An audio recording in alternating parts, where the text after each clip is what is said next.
In this video, I'm going to talk a little bit about how I start my dogs with doing some distance training. Now, first thing I want to teach my dogs is to follow my body language. So I've done lots of foundation work from the time they're little puppies all the way into adults, that they understand what my basic body language cues are. We won't go real deep into this in this video, but in the next videos I'm going to talk about what my different cues are and what they mean to my dogs. In a nutshell, my lower body creates impulsion. When my feet move, my dog's feet move. My upper body creates direction. Pointing my shoulders, pointing my arms, that tells them, just like that, where to go. My verbal is my verbal cues. So when I say get out or here, go walk it, those are verbal cues. So I have lower body language cues, upper body language cues, and then my verbal cues. Now when I want to start putting these all together and I want to start teaching my dogs some of these distance skills, I do tons and tons of foundation work and I do lots of things on the flat. My dogs do not start working on equipment until I have all of their foundation and all of my body language cues down on the flat before I start adding equipment in. So Allie here has gone through her foundation training and she has moved on to doing equipment. But she's going to be my demo dog to kind of show how I start the beginning steps of teaching my dogs what out means and what it means for them to move away from me. Here I have a cone, but you can use a gate, you can use a barrel, you can use a trash can, a tree, anything that your dog can go around. Basically, I want something that my dog will drive to and go around. Now, why do I use a cone or a barrel or a gate or anything like that and not use, say, jumps or hoops or a tunnel? I will as my dog progresses, but in the beginning I don't want my dog to be focusing on going to a piece of equipment. I want my dog to focus on, here's my body language and this means this certain cue, this means out, this means here. I want them to focus on that and not get drawn in by driving to a tunnel or driving to a dog walk, because then some of our body language cues are going to get a little muddled. And are we actually teaching our dogs that this means out, or are we teaching our dogs to run to a tunnel? So I want my dogs to really understand these foundation cues and everything on the ground with no equipment before I will take this and move to equipment, which is what we will discuss in further videos that will be coming in 2016. So when I start, I have treats in my hand right here.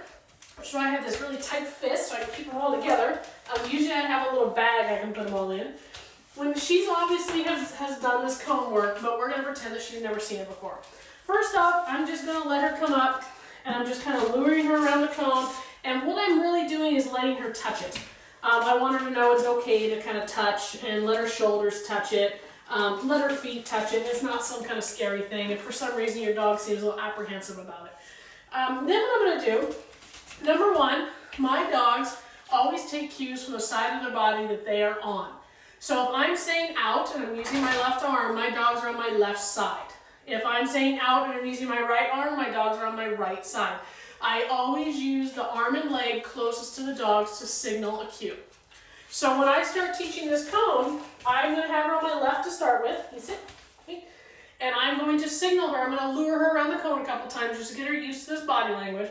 And I'm going to be signaling with my left leg, my left arm. No. Sit. Good. So I'm going to take a step towards the cone and then just kind of lure her around it. Very nice. Good. Let's try again. Oh, drop it. Come. Sit. Wait. Good. And as you can see, she already knows it. But do this step with your dog a few times until your dog really starts kind of looking for that cone. Once you see your dog looking for that cone and they're looking for something to go around, now we can start backing up a little bit and working a little bit of distance. Just like that, like her going and looking for that cone. That's kind of what we want to see right now. So I'm going to ask her to sit again. Again, I'm going to take a step with my left leg and I'm going to put my left arm out to signal that I would like for her to go out around the cone. Sit. Push up. Out. Good. Yeah. Come here. Sit. Wait. Nope. Nope. Wait. Well done. Out. Yes. Good. Now as your dog starts changing your turns up a little bit. So for instance, I could send her around the cone, and I could do a little front cross. So I could send her out and then cross. Good. Oh, drop one. There's actually two. There's no other. So let me show that to you again. Sit, wait, out. Very nice. Oops. Good. We could do the other side. Sit, wait, out. Yes. Good job. Very good. And obviously you would work both sides, work different directions. My room here is kind of small, so I can't really show, building more and more distance. But work towards getting yourself further and further away, where now you're sending 5 feet, and now 8 feet, and 10 feet, and 12 feet. Keep moving that cone out and keep sending your dog out on that cone.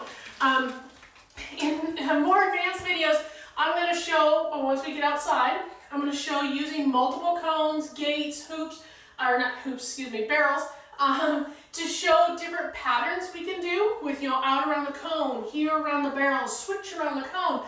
All working on all these cues that we have and really teaching our dogs all that foundation skills for what our body language means, what our cues mean, and teach them all of those distance and directional cues here on the ground before we start moving to equipment. So in later videos, I will discuss, just as I was talking about, more advanced work with the cones and the barrels and the gates. And then in further videos in 2016, I'll show how we start to add our cones and our barrels and all that sort of good stuff out on the course to then start sequencing with equipment. We're going to show how we, take this foundation exercise and how you would take that and put it out into the big field with all of that equipment.